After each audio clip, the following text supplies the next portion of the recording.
Capítulo 4 Tengo. Talvez fosse melhor não desejar isso.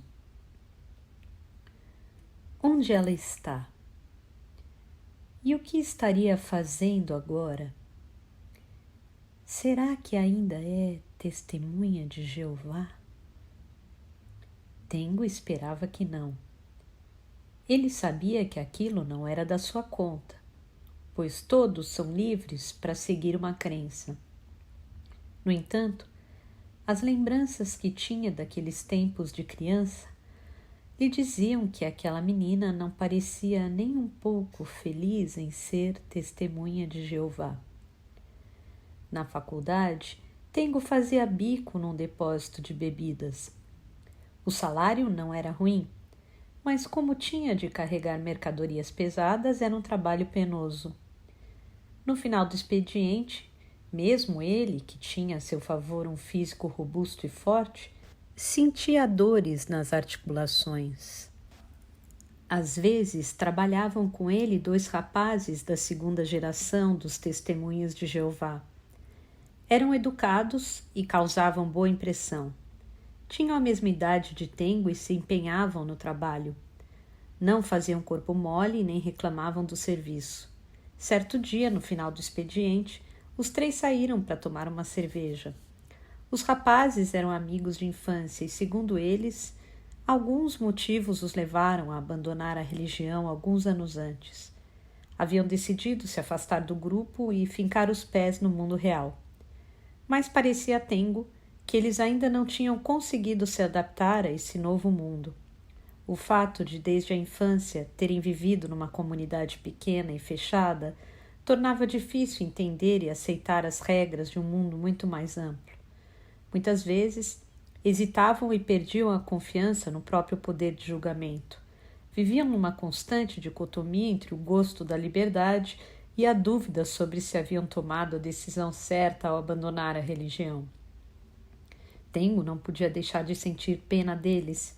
Se tivessem largado a religião ainda pequenos, as chances de se integrarem à sociedade teriam sido bem maiores. No entanto, uma vez perdida a oportunidade, o jeito era viver na comunidade dos Testemunhas de Jeová, conforme os valores apregoados, ou tentar, por esforço próprio, mudar conscientemente os costumes e as atitudes. Enquanto conversava com eles, Tengo se lembrou daquela menina e, ao pensar nela, desejou que não estivesse passando pelo mesmo sofrimento. Quando aquela menina finalmente soltou sua mão e saiu às pressas da sala de aula sem olhar para trás, Tengo ficou um bom tempo petrificado sem poder fazer nada. Ela a havia segurado com muita força e ele ainda sentia nitidamente na mão esquerda o toque de seus dedos. Toque que perdurou por alguns dias. Mesmo após deixar de senti-lo na pele, tornou-se uma marca no seu coração. Um tempo depois, ele ejaculou pela primeira vez. A ponta de seu pênis rígido expeliu uma pequena quantidade de líquido, um líquido mais viscoso que a urina, acompanhado de uma pontada. Ele não sabia que aquilo era o prenúncio do líquido seminal. Como isso nunca tinha acontecido antes, Tengo ficou apreensivo. Temia que algo ruim estivesse acontecendo com ele, mas não podia falar disso com seu pai nem com os amigos. Ao despertar durante a noite, não conseguia se lembrar do sonho. Sua cueca estava ligeiramente molhada. Tengo chegou a pensar que o fato de a menina ter segurado sua mão havia tirado à força aquilo de dentro dele. Depois daquilo, ele nunca mais teve contato com aquela menina.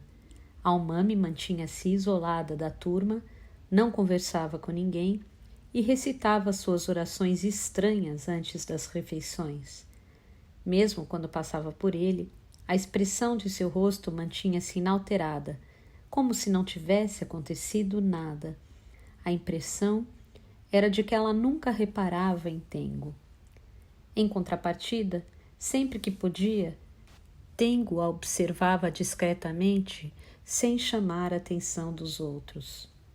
Ao mirá-la, Notava que seu rosto era bonito, um rosto que despertava uma certa empatia. Ela era magra e sempre vestia roupas desbotadas que não eram do seu tamanho. Quando usava roupas de ginástica, notava-se que seus seios ainda não eram salientes. Era carente de expressão, falava pouco e tinha um olhar sempre distante. Um olhar desprovido de vitalidade. Tengo achava isso estranho, porque naquela vez em que seus olhos se encontraram, o dela era límpido e cheio de brilho. Desde o dia em que ela segurou sua mão, Tengo sabia que dentro daquela menina magricela se ocultava uma força acima do normal. Não se tratava apenas de uma tremenda força física, mas também de uma gigantesca força interior, uma energia incomum que ela procurava ocultar dos colegas. Durante as aulas, quando os professores a chamavam, ela respondia apenas o necessário. Às vezes, nem isso. Mas suas notas não eram ruins. Tengo achava que, se ela quisesse, com certeza conseguiria tirar notas bem mais altas, mas para não chamar atenção, ao fazer as provas não dava tudo de si. Talvez fosse uma estratégia, desenvolvida por crianças em situações parecidas com a dela, para evitar os danos que as pessoas poderiam lhe causar e, assim, sobreviverem. Elas procuravam ficar, na medida do possível, encolhidas, na medida do possível, invisíveis. Tengo chegou a pensar em como seria bom se ela tivesse uma vida normal e pudesse conversar à vontade. Talvez tivessem sido bons amigos. De qualquer forma, não é fácil que um garoto e uma garota de 10 anos se tornem amigos. Não mesmo. Talvez seja uma das tarefas mais difíceis do mundo. Mas de vez em quando era perfeitamente possível encontrar uma ocasião em que pudessem conversar amigavelmente. No final, isso não aconteceu. A situação em que ela se encontrava não era normal, e isso fez com que se mantivesse isolada, ignorada pelos demais, guardada num silêncio obstinado. Tengo, por outro lado, em vez de insistir no relacionamento de carne e osso com a Umami, preferiu manter um vínculo silencioso em seu mundo de reminiscências e imaginação. O Tengo de 10 anos ainda não tinha uma imagem concreta sobre sexo. Seu único desejo era estarem em algum lugar, a sós, para que ela pudesse novamente segurar sua mão com força, e que ela lhe contasse qualquer coisa de si. Que ela contasse em voz baixa algum segredo de como era ser uma menina de 10 anos. Ele faria de tudo para tentar entendê-la, e a partir de então, algo poderia acontecer. Algo que Tengo não tinha ideia do que seria. Em abril, quando Tengo passou para a 5ª série, ele e a Umami estudaram em classes separadas.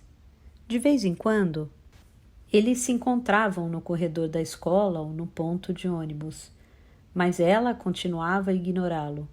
Pelo menos, essa era a impressão de Tengo. Quando ele estava por perto, ela nem sequer movia a sobrancelha. Às vezes, desviava o olhar. Um olhar sem profundidade ou brilho. Tengo se perguntava o que teria acontecido na sala de aula naquele dia. Às vezes chegava a pensar que tudo não passara de um sonho, que nada daquilo acontecera. Por outro lado, a sua mão continuava a sentir nitidamente o aperto da mão dela. Para Tengo, o mundo era cheio de mistérios. E então, descobriu que a Umami não frequentava mais a escola. Ela havia se mudado, ele não sabia os detalhes. Ninguém sabia dizer para onde tinha ido. Provavelmente a única pessoa de toda a escola que sentiu sua falta foi Tengo. Depois, durante um bom tempo, Tengo lamentou sua atitude, ou melhor, lamentou sua falta de atitude. Agora ele sabia o que deveria ter dito a ela. Sabia exatamente o que queria dizer e o que precisava dizer. Em seguida, passou a achar que não teria sido tão difícil pará-la em algum lugar para que pudessem conversar. Era só uma questão de aproveitar uma situação e se munir de certa dose de coragem. Mas Tengo fora incapaz de agir. A oportunidade havia se perdido para sempre. Mesmo após concluir o primário e seguir para o ginásio numa escola pública, Tengo continuava pensando em Almami. Passara a ter ereções mais frequentes e às vezes se masturbava pensando nela. Sempre usava a mão esquerda, a mão que ainda sentia a pressão de seus dedos. A Almami de suas lembranças era magra, ainda sem seios. Mesmo assim, ele conseguia ejacular ao imaginá-la com a roupa de ginástica. Ao entrar no colegial, começou a sair com garotas da mesma idade. Elas usavam roupas que marcavam nitidamente o novo formato dos seios. Quando Tengo olhava para eles, sentia falta de ar. Mas, ao deitar-se para dormir, ele usava a mão esquerda imaginando os seios lisos de Almami, ainda desprovidos das futuras curvas. Nessas horas, sentia uma culpa intensa por achar que havia nele algo de pervertido e indecente. Ao entrar na faculdade, ele já não pensava nela com tanta frequência, pois começara a sair e ter relações sexuais com garotas de carne e osso. Fisicamente, já era um adulto, e a imagem daquela menina magra de 10 anos e roupa de ginástica estava bem distante de seus objetos de desejo. Tengo nunca mais experimentou uma sensação tão intensa como naquele dia em que ela segurara sua mão na sala de aula da escola primária. Na faculdade, e mesmo depois de formado, nenhuma garota com quem se relacionou deixou marcas tão profundas em seu coração. Ele não conseguia encontrar nelas o que realmente desejava. Algumas eram bonitas, outras muito afetuosas, algumas foram muito carinhosas com ele, mas no final todas vinham e partiam como pássaros de asas belamente coloridas que pousam brevemente num galho para voar em seguida. Não conseguiam satisfazer Tengo e ele tampouco conseguia satisfazê-las. Mesmo agora, com quase 30 anos, quando não tinha nada para fazer e se sentia ocioso, ele se surpreendia ao perceber que, sem querer, pensava naquela garota de 10 anos. Em suas lembranças, eles estavam na sala após o horário das aulas e ela segurava firmemente sua mão, fitando com seus olhos límpidos e reluzentes os olhos de Tengo. Às vezes, lembrava-se daquele dia em que ela usava roupa de ginástica, ou seguindo a mãe pelas ruas comerciais de Ishikawa num domingo de manhã. Seus lábios estavam sempre cerrados e seus olhos, a esmo, olhavam para lugar nenhum. Nessas horas, Tengo achava que seu coração jamais conseguiria se desvencilhar daquela menina. Ainda se arrependia muito de não ter falado com ela, mesmo que fosse no corredor da escola. Se tivesse tido a coragem, sua vida provavelmente seria bem diferente agora. O que o fez pensar em Almami foi ter comprado edamame, soja verde, no supermercado. Enquanto escolhia a soja, começou a pensar casualmente nela. Sem se dar conta, deixou-se levar pela imaginação. Perdeu a noção de quanto tempo ficou parado ali pensando nela. Só voltou a si quando ouviu a voz de uma mulher pedindo licença. Ele estava diante da barraca de soja com seu corpo grande impedindo a passagem.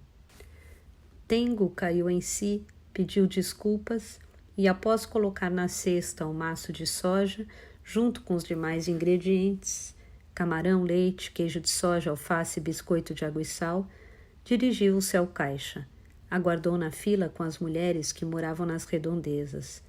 Era justamente o horário de pico, bem no final da tarde, e como o atendente era nova e inexperiente, formou-se uma longa fila. Tengo não se importou com isso.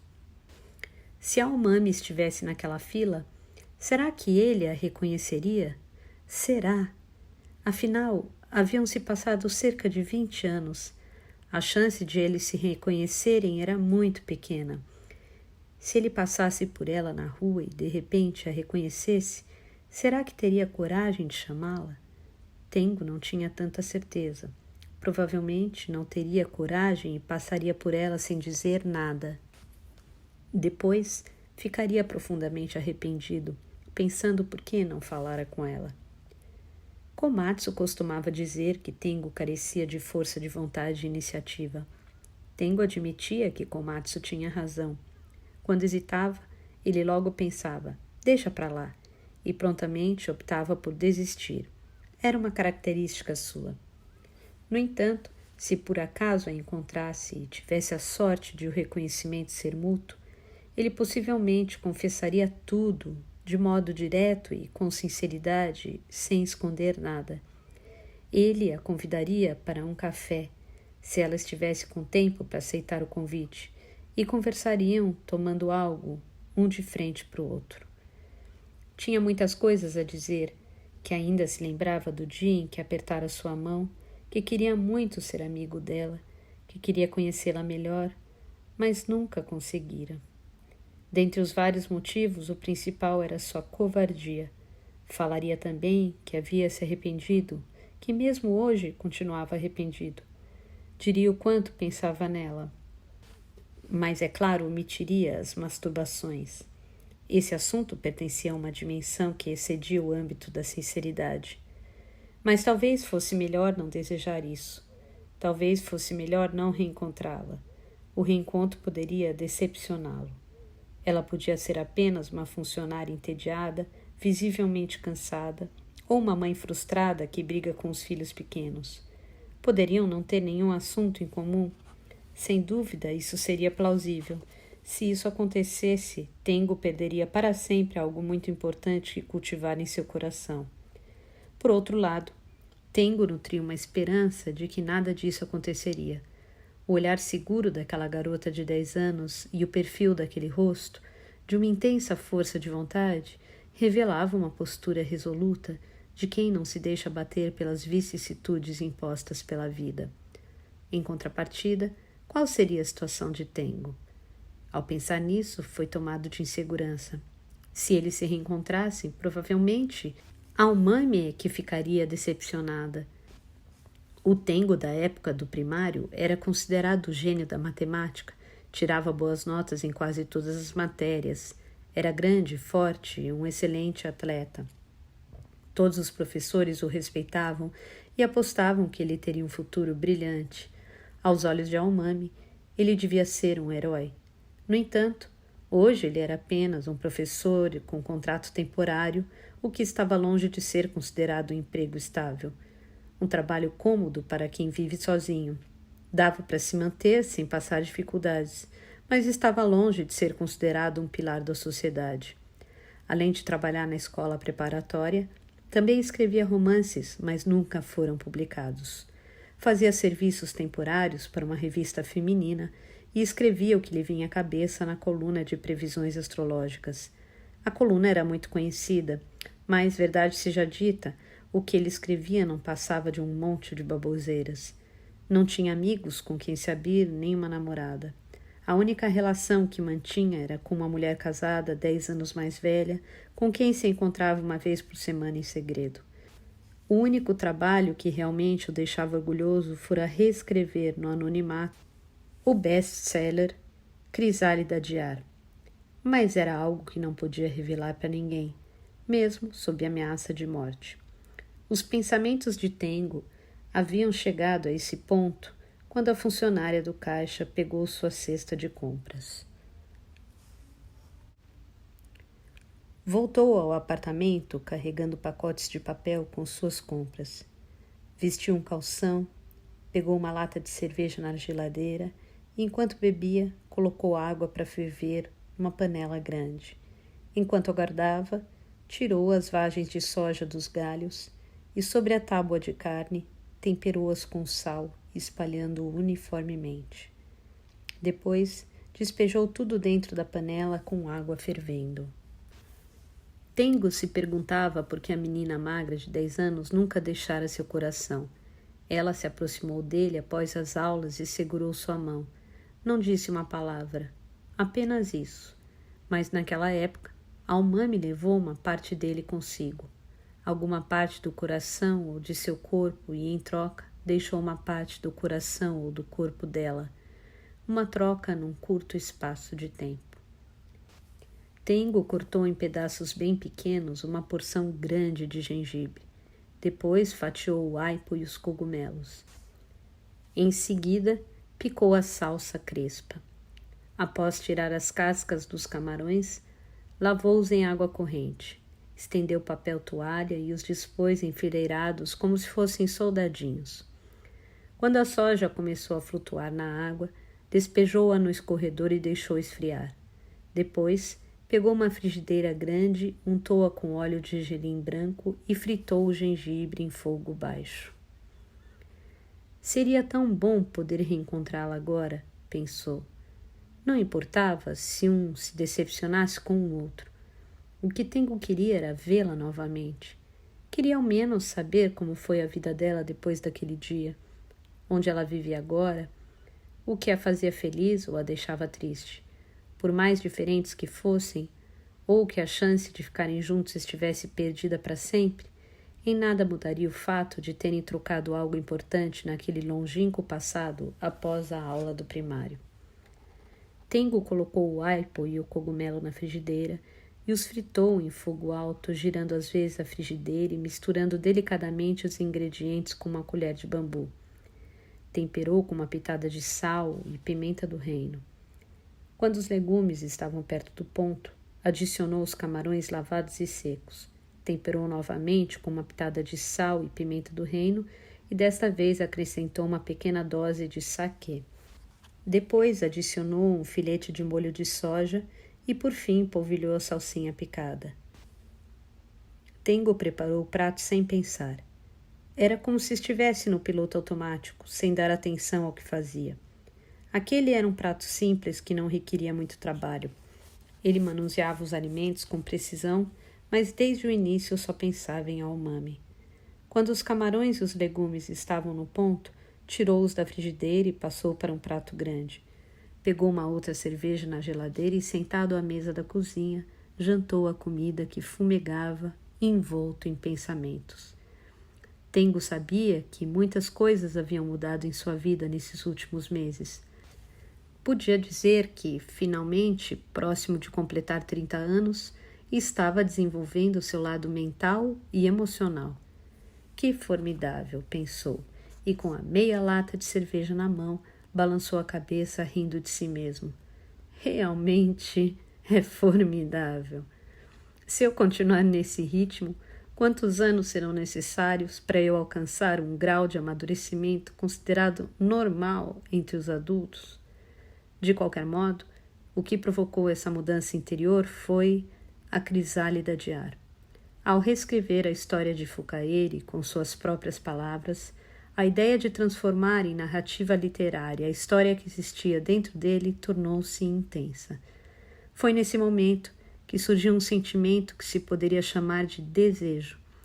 E nesse novo sentimento havia também o desejo de reencontrar a umami. Não entendi o porquê de pensar tanto nela. Seus pensamentos sempre o levavam de volta à sala de aula daquela tarde de 20 anos atrás, como uma pessoa na orla da praia que sente os pés sendo levados pelas fortes ondas que retornam ao mar. No final, Tengo bebeu a segunda lata de cerveja até a metade e comeu só parte do prato que preparou.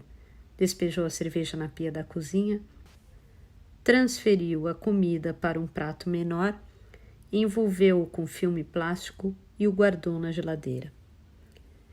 Após a refeição, sentou-se na escrivaninha, ligou o processador de texto e abriu na tela o arquivo que estava escrevendo. Tengo passou a achar que reescrever o passado não era tão importante. Era o que sua namorada mais velha havia lhe dito. Ela tinha razão. Por mais que se altere cuidadosamente os detalhes do passado, não significa que as circunstâncias do presente vão se alterar. O tempo possui uma força muito grande, capaz de anular todas as alterações realizadas artificialmente. Ele consegue corrigir e trazer de volta o fluxo original, o que se tentou alterar. Alguns fatos pequenos poderiam ser mudados, mas no final querendo ou não, Tengo seria sempre o mesmo. O que precisava fazer era ficar em pé na encruzilhada do presente e olhar o passado com sinceridade e escrever o futuro como se estivesse reescrevendo o passado. Não havia outra saída. Contrição e arrependimento torturaram meu coração culpado, que minhas lágrimas se tornem um bálsamo para ti, fiel Jesus. Era um trecho da área de A Paixão segundo São Mateus que Fucaeri cantara outro dia. Como Tengo ficou curioso com a passagem, no dia seguinte pegara o disco que tinha em casa e o escutara com a tradução em mãos. A área se referia ao trecho em que Jesus é ungido em Betânia, na primeira parte da paixão. Estando Jesus em Betânia, visitando a casa de um leproso, uma mulher derramou em sua cabeça um bálsamo precioso. Quando os discípulos viram isso, censuraram-na, dizendo que aquilo era um desperdício, pois o bálsamo poderia ter sido vendido bem caro e o dinheiro distribuído aos pobres. Jesus, porém, percebendo isso, explicou aos indignados discípulos que aquela mulher praticara uma boa ação, pois ela o fez para me sepultar. A mulher sabia que em breve Jesus morreria. Por isso, precisava derramar o bálsamo precioso para verter seu copioso fluxo de lágrimas. Jesus também sabia que em breve trilharia o caminho da morte, e então falou: Em verdade vos digo que onde quer que venha a ser proclamado o Evangelho, em todo o mundo, também o que ela fez será contado em sua memória. Nenhum deles, claro, podia mudar o futuro. Tengo fechou novamente os olhos, respirou fundo e reorganizou em palavras os seus pensamentos. Ao alterar a ordem das palavras, as imagens tornaram-se mais nítidas e o ritmo também se tornou mais preciso. Movimentou os dedos no ar, como se fosse o próprio Vladimir Horowitz, diante das 88 teclas do seu piano. Em seguida, com o coração decidido, pôs-se a digitar as palavras no processador. Começou a descrever um mundo em que ao anoitecer havia 2 luas alinhadas na parte leste do céu. Escreveu como as pessoas viviam e como o tempo fluía naquele mundo. Em verdade vos digo que onde quer que for pregado em todo o mundo este Evangelho, também o que ela fez será contado para a memória sua.